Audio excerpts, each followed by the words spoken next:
Hasta ahora todo lo que hemos estado viendo en estructuras de datos se basa en variables cuantitativas, y los factores, a diferencia de todo lo anterior, son estructuras de datos que alojan datos categóricos o cualitativos. Solo pueden contener un número limitado de valores y cada valor solo puede pertenecer a un número limitado de categorías. Si almacenamos los datos cualitativos como factores, pensemos que podemos almacenarlos también como vectores o como matrices o como cualquiera de las otras estructuras de datos de R, pero si lo hacemos como factores, podemos estar seguros de que las técnicas de modelado estadístico de R van a manejar esos datos correctamente. Los factores se crean simplemente con la función factor e internamente vamos a ver que se almacenan como un vector de números enteros, de integers. Muy bien, pues vamos de vuelta a R, vaciamos esto y supongamos que quiero crear un factor para registrar el continente al que pertenece en un conjunto de países. En principio, un vector no es muy diferente de un factor, ambos almacenan un conjunto de elementos de una única dimensión y del mismo tipo. Sin embargo, si yo creo simplemente un vector con datos cualitativos, para R no está claro si es un vector o un factor. Por ejemplo, creamos el vector con una serie de continentes a los que corresponden los países de nuestras observaciones, y si comprobamos lo que ha hecho R, vamos a ver que él se ha decantado automáticamente por un vector. Los datos los ha interpretado como datos de tipo carácter y no ha creado ninguna estructura adicional de ningún tipo. Para convertir este vector en un factor, como hemos dicho, utilizo la función factor y le paso como argumento el vector que acabo de crear.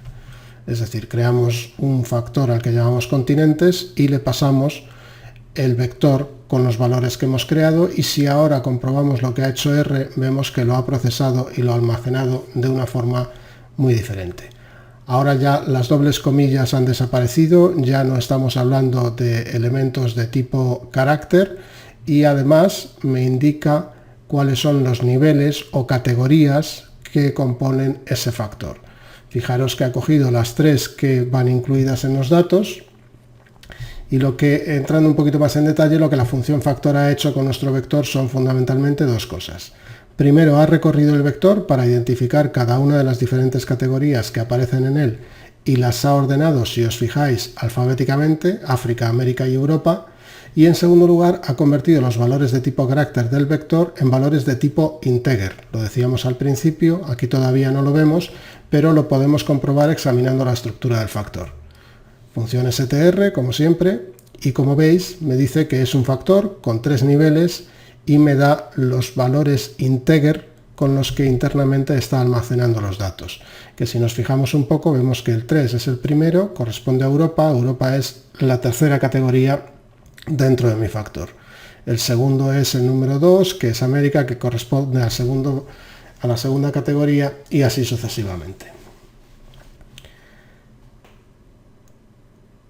Como hemos visto, R clasifica los valores o las categorías alfabéticamente. Si nosotros queremos un orden distinto, podemos especificarlo en la propia función factor que utilizamos para crearlo. Por ejemplo, repetimos con continentes, volvemos a utilizar el mismo vector que teníamos, pero ahora le indicamos que los niveles o categorías queremos que sean específicamente esos, y si comprobamos lo que ha hecho, vemos que ahora efectivamente las categorías las coloca en el orden específico que yo le he indicado en vez de en el orden alfabético en el que lo había hecho previamente.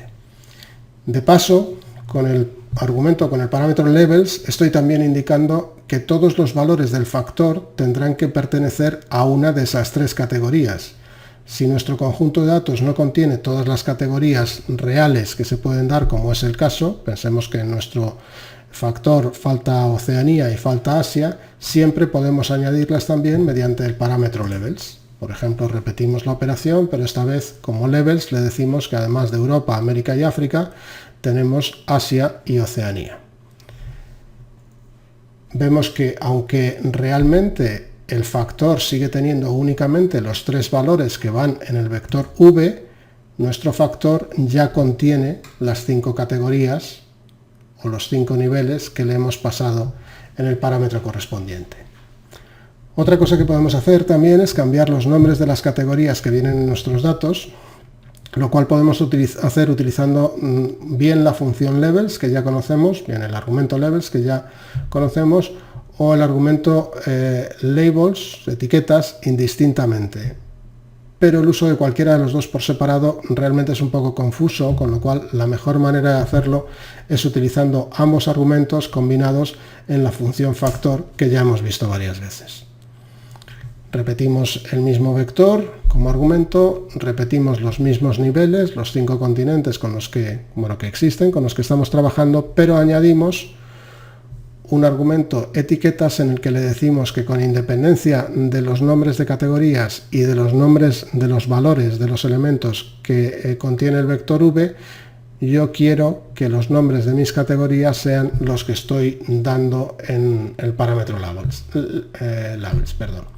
Si vemos ahora el contenido del factor, veo que efectivamente me ha cambiado no solo los nombres de las etiquetas, sino lógicamente también los nombres de los valores de cada uno de los elementos del factor. Otra característica importante de los factores es que pueden ser de tipo nominal u ordinal.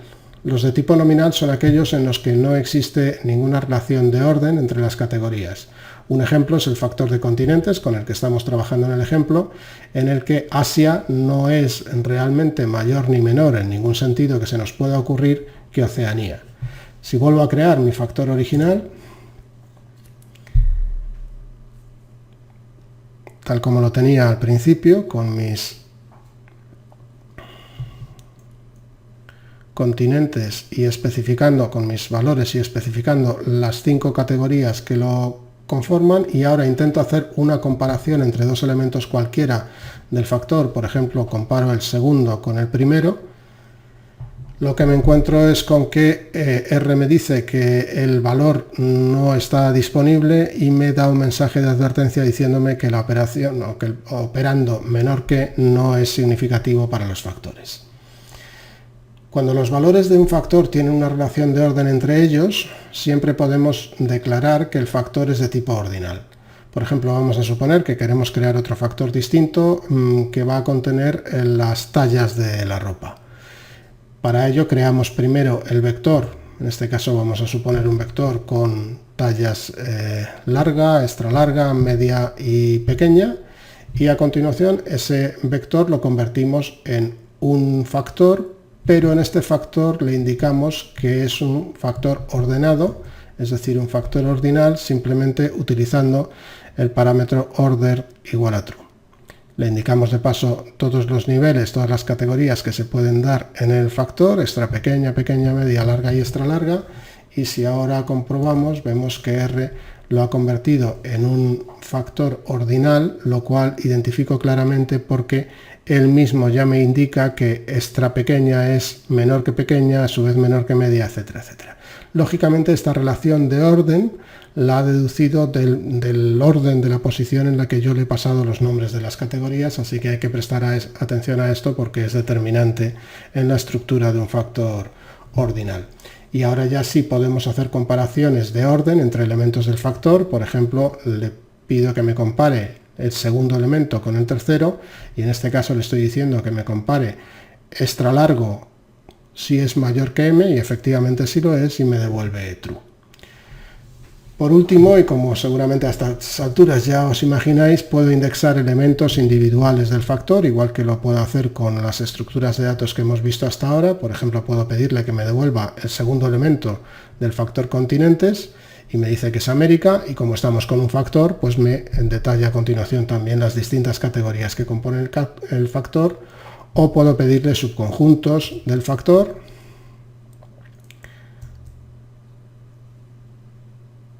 o cualquiera de las combinaciones en definitiva que ya hemos visto antes y que aplican exactamente igual a los factores que al resto de estructuras de datos. Bien, pues con esto hemos acabado con los factores y vamos a repasar muy brevemente la siguiente estructura de datos, que son las listas de R.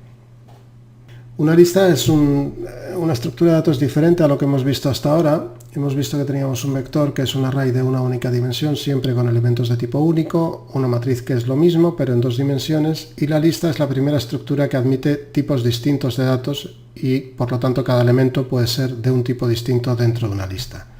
Se pierde alguna funcionalidad, por ejemplo la coerción, que R automáticamente haga las conversiones de tipos necesarias para garantizar la coherencia de la estructura, y se crea con la función list. Sin embargo, dado que esta no es una estructura de datos que nos vaya a ser, en términos generales, de mucha utilidad, por lo menos en los primeros pasos en análisis estadístico, no vamos a meternos en detalle en ella por no alargar tampoco innecesariamente el seminario. Así que vamos a pasar a la siguiente y última de las estructuras de datos que queremos ver, que esta sí es fundamental en cualquier trabajo de análisis estadístico, que son los data frames.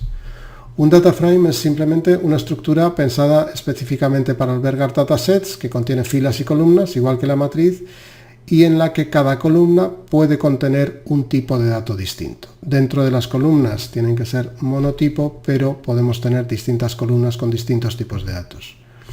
En términos de tratamiento estadístico, las filas se asimilan a lo que en estadística llamamos observaciones y las columnas se asimilan a lo que llamamos variables, y se crea con la función dataframe data.frame.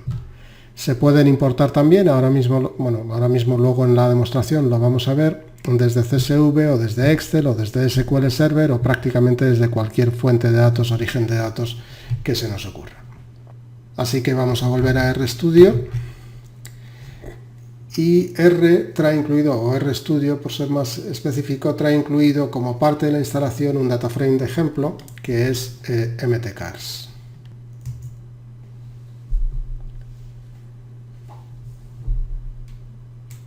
Aquí lo tenemos y lo que vemos es que es una observación por cada uno de los distintos modelos de coche, y para cada uno de ellos tenemos distintas variables como las millas por galón, el número de cilindros, la cilindrada, el número de caballos, etcétera, etcétera.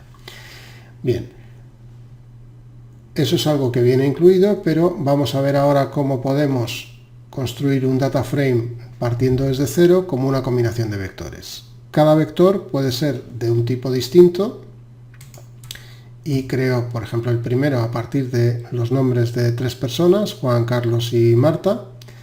A continuación creo un vector que contiene sus respectivas edades, y a continuación creo un último vector que indica si son varones o no. Con esos 3 vectores ya puedo construir mi data frame con la función data.frame, como habíamos visto. Le llamamos simplemente df y le decimos que es un data frame que se compone de esos 3 vectores. Fijaros que la idea de componerlo a través de o a partir de vectores coincide con el concepto que habíamos indicado de que un data frame puede tener columnas de distintos tipos. Cada uno de estos vectores va a ser una columna de nuestro data frame, como puedo comprobar invocando el contenido. Ahí lo tenéis, 3 columnas, 3 vectores, nombre, edad y varón. Como siempre, puedo asignar nombres a cada una de las columnas de un data frame con la función names. Y si compruebo, fijaros que lo que él había hecho antes parece que no hemos conseguido nada, pero lo que él había hecho antes era asignar nombres directamente a partir de los nombres de los vectores que lo componían, y lo que yo he hecho ahora ha sido decirle que olvídate de los nombres de los vectores y asigna específicamente estos nombres que te doy, que coinciden, pero que coinciden con la primera letra en mayúscula, pero que podrían haber sido completamente distintos. Volvemos ahora a recuperar una función que habíamos utilizado hace ya unas diapositivas, la función str, que en este caso ya me ofrece información algo más detallada del contenido de mi data frame. Me dice que tiene 3 observaciones, cada una de las cuales tiene 3 variables, y que las 3 variables son nombre, que es de tipo factor. Fijaros que él automáticamente ha deducido que algo que es de tipo carácter debe de implementarse en el data frame como un factor, es decir, como una variable cualitativa. Otro vector, otra columna que es de tipo numérico, y una última columna que es de tipo logical y con sus respectivos valores. Si yo no quiero, como por ejemplo es el caso, que me convierta un vector de tipo carácter en un factor, en este caso no me interesa, Juan, Carlos y Marta son valores independientes, no son categorías, y por lo tanto no me interesa que haga esa conversión automática, puedo siempre evitarlo utilizando el parámetro strings as factors de la función dataframe. Vuelvo a construir el mismo data frame con los mismos 3 vectores, pero en este caso le digo que no convierta los strings a factores, y si lo compruebo veo que efectivamente ahora la primera columna, la primera variable o el primer vector es de tipo carácter con los valores que yo le había pasado.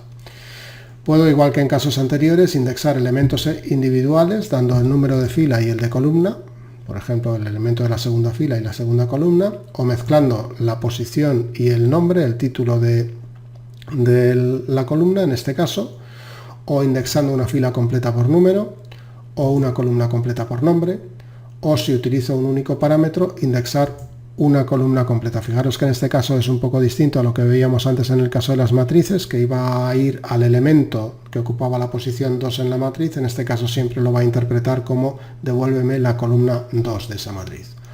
O si utilizo una combinación de columnas, el subconjunto me va a devolver un subconjunto del data frame que va a ser a su vez otro data frame. O, como hemos visto también en casos anteriores, cualquier otra combinación que se me ocurra. Algo que es nuevo en los data frames es que puedo utilizar la notación $, para indexar o para extraer subconjuntos de un data frame, en este caso la columna nombre. O si en vez de la notación $, utilizo los dobles corchetes, en vez de un data frame, lo que me va a devolver es el vector que corresponde, en este caso, a la columna que estoy indicando. Lo mismo con dobles corchetes, pero en vez de utilizando el nombre de la columna, lo puedo hacer utilizando el número, la posición de la columna. Puedo también añadir columnas nuevas al data frame. Esto es algo que es específico de R y que le da una enorme flexibilidad, como vamos a ver luego en el ejemplo práctico. Por ejemplo, puedo decirle que quiero añadir una columna con los pesos de cada uno de mis elementos. Y si compruebo veo que efectivamente ahora tengo una nueva columna con los pesos de Juan, de Carlos y de Marta. O puedo hacer también lo mismo utilizando la función cbind, es decir, enlazar, añadir una columna. En este caso, fijaros que me coge, igual que hace siempre, el nombre del vector como nombre de la columna. O puedo crear también un nuevo data frame de una única fila.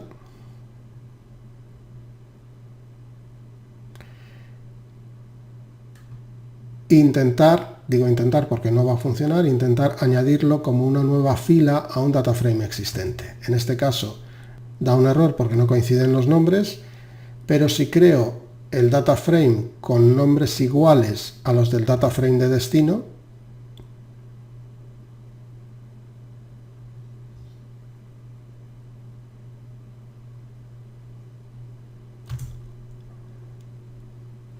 ahora ya sí me permite añadirlo, como puedo comprobar solicitando el valor, y efectivamente ahí tengo un cuarto elemento que es Luis, con 58 años de edad, es un varón y pesa 76 kilos. La función sort me devuelve un vector con una columna ordenada, por ejemplo en este caso vamos a ordenar por edad. Y ahí tengo un vector, recordad hemos dicho me devuelve un vector con una columna ordenada. Y como siempre puedo asignar el resultado a una variable, vamos a llamarle orden, y tengo ese mismo vector ahora en la variable orden. En cambio, si en vez de la función sort utilizo la función order,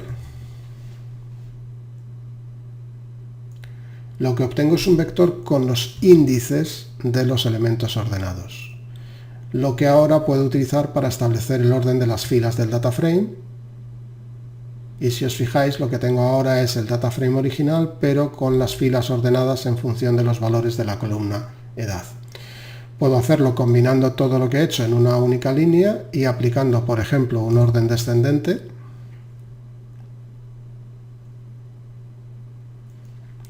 Y efectivamente me clasifica descendiendo por el nombre de la columna edad.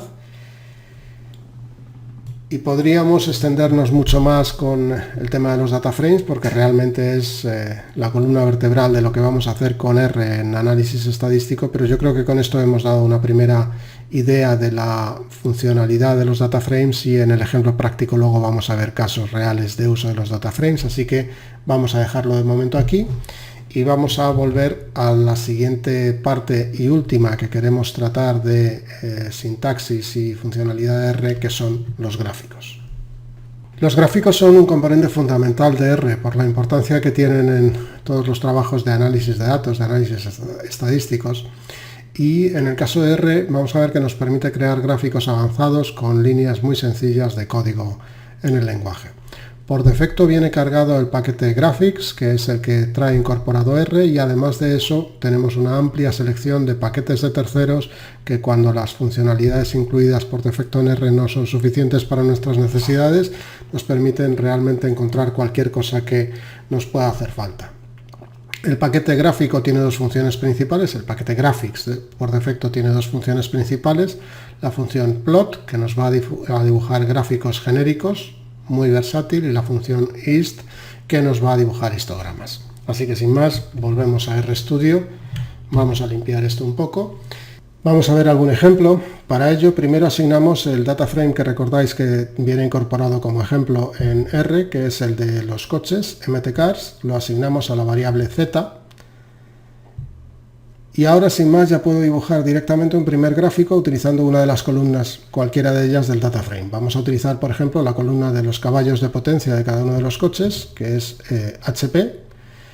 Y vemos que, sin más, R directamente me dibuja un gráfico en el que me muestra solo con dos palabras. Fijaros, lo decíamos al principio, solo con dos palabras, la función plot y el nombre de la variable que deseamos. R genera un gráfico en el que me muestra el valor de esa variable para cada una de las observaciones del data frame, cada una de las que tengo, en el mismo orden que aparecen en él, y para cada una de ellas pues me indica la potencia del coche en caballos. Lo importante a destacar aquí es que R, sin necesidad de que nosotros le digamos nada, se ha encargado automáticamente de establecer los títulos de los ejes, del eje X, del eje Y, las escalas correspondientes, el formato de representación, etcétera, etcétera. Dos palabras y R hace todo esto por nosotros. En mtcars no tengo ninguna variable categórica, ningún factor, pero recordar que siempre puedo importar ficheros externos y crear un data frame a partir de sus datos. Vamos a coger en este caso un fichero de datos de los juicios del Tribunal Supremo de Estados Unidos, se llama stevens.csv, y esto me crea un data frame con 566 observaciones, 566 filas, recordad, de 9 variables o columnas, cada una de ellas, en las que ya, si os fijáis, sí tengo factores. Tengo distintas columnas que son de tipo factor, y ahora puedo crear un gráfico de una columna de tipo factor. Por ejemplo, vamos a coger la columna circuit, y ahora me dibuja un gráfico completamente distinto. Él ha identificado que esto es un factor y lo que ha dicho es, bueno, pues para cada una de las categorías de este factor vamos a representar el número de observaciones que aparece en cada una de esas categorías. En este caso el circuito es equivalente en el Tribunal Supremo Americano al distrito judicial, y lo que estamos viendo en definitiva es el número de casos, de juicios, que cada uno de esos distritos ha despachado durante el periodo que abarcan las observaciones. Una vez más, lo recalco, R se ha encargado de toda la representación, de las escalas, del formato, etcétera, etcétera, sin que nosotros tengamos que hacer nada al respecto. Volviendo a nuestro data frame de ejemplo, al de los coches, si echo un vistazo a su estructura, veo que puedo comparar distintas variables.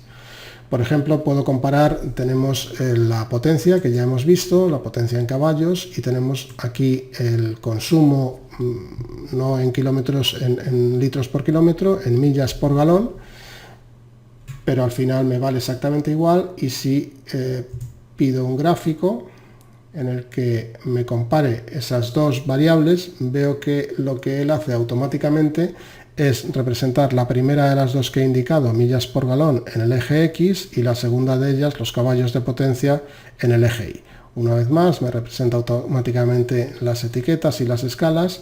Puedo comparar otras dos cualquiera, por ejemplo, las millas por galón y el cubicaje, el displacement o cubicaje, cilindrada del vehículo, y tanto en la anterior como en esta, si os fijáis, siempre tengo aquí un historial de los gráficos que he mostrado. Puedo volver al anterior o volver al actual, y en cualquiera de los dos el gráfico es relativamente similar y lo que me muestra es una cierta, tampoco muy acusada, pero sí una cierta relación lineal entre las dos variables, lo cual tiene sentido. A mayor cilindrada del coche, menor número de millas por galón o, si lo preferís, mayor consumo del vehículo. Otra cosa que puedo hacer con mucha facilidad es crear histogramas de una variable dada. Recordáis que hablábamos de dos funciones principales del paquete de gráficos incorporado, la función plot, que es la que hemos estado viendo, y la función ist. Entonces podría utilizar la función ist para pedirle que me represente un histograma del cubicaje en la cilindrada de los vehículos.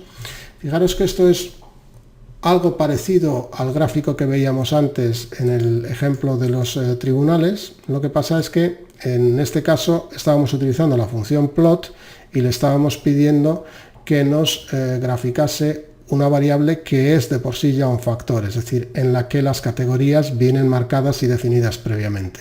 Mientras que aquí lo que estamos haciendo es utilizar la función ist, no plot, sino ist, y sobre una variable que es el cubicaje, que no es un factor, que es una variable numérica, es decir, en la que R no tiene definidas categorías. Lo que él hace es examinar el contenido de los datos y calcular de manera automática cuáles son las principales agrupaciones, las que tienen más sentido de entre los datos, para mostrarme la frecuencia con la que cada una de esas categorías se dan en nuestras observaciones. Por supuesto, yo podría entrar a personalizar la función ist y decirle yo específicamente cuáles son las categorías o las agrupaciones de niveles que quiero que utilice, pero insisto una vez más, fijaros en la sencillez con la que puedo obtener un histograma sobre una variable cualquiera, no necesariamente categórica. Para ver un ejemplo sencillo, pero un ejemplo un poquito más avanzado de personalización de los gráficos, pues volvemos, por ejemplo, vamos a volver a comparar el consumo en millas por galón con la potencia de los coches, pero esta vez le vamos a decir que la etiqueta del eje X es esta que yo le indico, la del eje Y esta que yo le indico, que el título principal del gráfico es el que le digo, que el tipo de representación gráfica de cada uno de los elementos es tipo P, que es un punto, como podemos ver en el gráfico, y que el color con el que quiero representarlo es el rojo. El título que le hemos indicado, la etiqueta para el eje de las Y, para el eje de las X, y con una instrucción tan relativamente sencilla como esta, puedo personalizar mis gráficos todo lo que quiera. Aunque estos sean ejemplos sencillos, nos van sirviendo para hacernos una idea de la potencia gráfica de R, pero por último, antes de dar por acabada esta parte, quiero enseñaros una de las funciones gráficas de R que a mí me parecen especialmente útiles. Se trata de que puedo crear un gráfico, en vez de sobre una o un conjunto de variables del data frame, sobre un data frame completo. Por ejemplo, utilizando el data frame de los coches, puedo decirle que me cree un gráfico para el data frame completo, y lo que él hace, dejarme que amplíe esto un momento para verlo un poco mejor, con un poco más de detalle. Él recalcula y genera automáticamente todos los gráficos, y aquí lo que me está haciendo es cruzarme cada una de las variables. Millas por galón, pues me lo está cruzando con cilindrada, con el cubicaje, con la potencia de caballos, y así sucesivamente con cada una de las restantes variables. A primera vista puede parecer un tanto confuso, pero en realidad, si os fijáis, es una excelente herramienta para permitirme empezar a identificar patrones y o tendencias en mis datos. No es un tema en el que me quiera extender, sobre todo porque mi compañera Ana Bisbé tiene preparado un excelente webinar sobre este tema que se emitirá próximamente, pero un rápido vistazo nos puede dar una idea de las posibilidades de este panel. Por ejemplo, si recordáis, decíamos antes que el gráfico de millas por galón y cubicaje nos indicaba una cierta regresión lineal, algo parecido a lo que pasaba con millas por galón y potencia.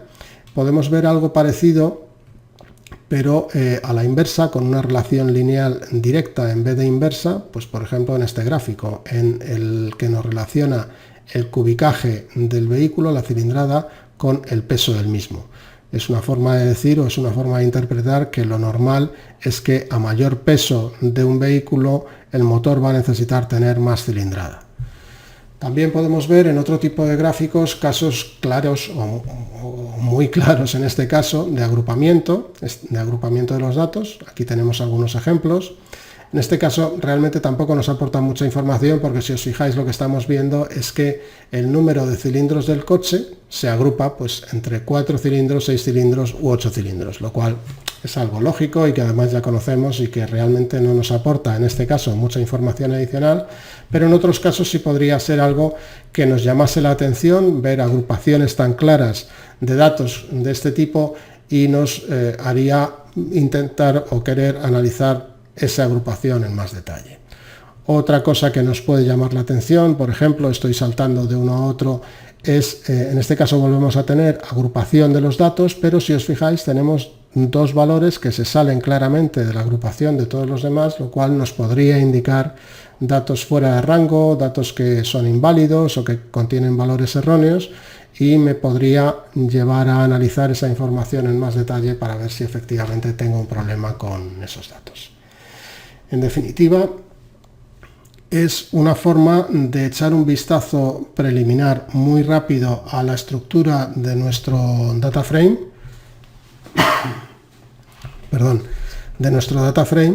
para comprobar si hay patrones que se pueden identificar a primera vista, si hay tendencias, si hay valores fuera de rango, para permitirnos hacer una idea visual muy rápida del contenido y de la estructura de nuestra información y recordar todo ello con una única instrucción plot mtcars, plot el data frame completo.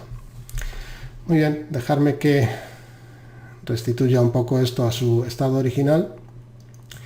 Y para acabar ya con esta parte, digamos, teórica de las características de R, quería hablar un momento del sistema de ayuda. Si queremos, en cualquier momento en el que estemos trabajando, por ejemplo, con la función plot y tengamos dudas acerca de lo que puede o no puede hacer o de cómo se puede hacer una determinada cosa, siempre tengo a mi disposición el sistema de ayuda completo que viene incorporado en el propio RStudio. Basta con que teclee si me coloco primero aquí, el signo de interrogación y a continuación el nombre de la función sobre la que quiero obtener ayuda, y él automáticamente me va a presentar el contenido de la ayuda de R para esa función, con toda la información disponible y con enlaces a cada uno de los elementos o de las opciones de esa función. Y con esto ya sí, hemos acabado y vamos, si os parece, a pasar al ejemplo práctico de cómo usar R en un caso real. Para lo cual vamos a volver un momento a PowerPoint. Y antes de plantear el ejemplo que vamos a ver, quiero hablar un momento de un concepto que últimamente se asocia a todo tipo de programas y herramientas informáticas y que en concreto se cita con frecuencia como una de las características de R. Me refiero al Machine Learning o aprendizaje automático, que es un término que ha ganado una enorme popularidad, pero sobre el que muchos no terminan de tener claro en qué consiste. Sin pretender dar una explicación completa y detallada, el aprendizaje automático es, dicho de la manera más sencilla posible, una rama de la inteligencia artificial dedicada a conseguir que los ordenadores aprendan a realizar tareas para las que no han sido programados antes de manera específica. Esto está muy bien como definición, pero si no eres informático probablemente seguirás sin aclararte gran cosa. Vamos a intentarlo con un ejemplo. Supongamos un programa de ordenador que da un error en una de sus rutinas. Si es un programa tradicional, repetirá ese mismo error una y otra vez cada vez que se ejecute esa rutina, hasta que un programador lo revise y corrija manualmente el error.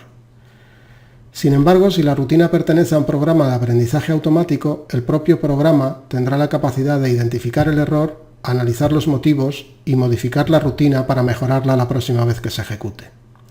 Suena bien, ¿verdad? En realidad no solo suena bien, sino que está ocurriendo ya alrededor de nosotros. Muchos de nosotros habremos utilizado alguna vez un programa de reconocimiento de voz. Empezaron siendo un tanto mediocres, pero van mejorando constantemente, y una parte de esa mejora se debe a los algoritmos de aprendizaje automático.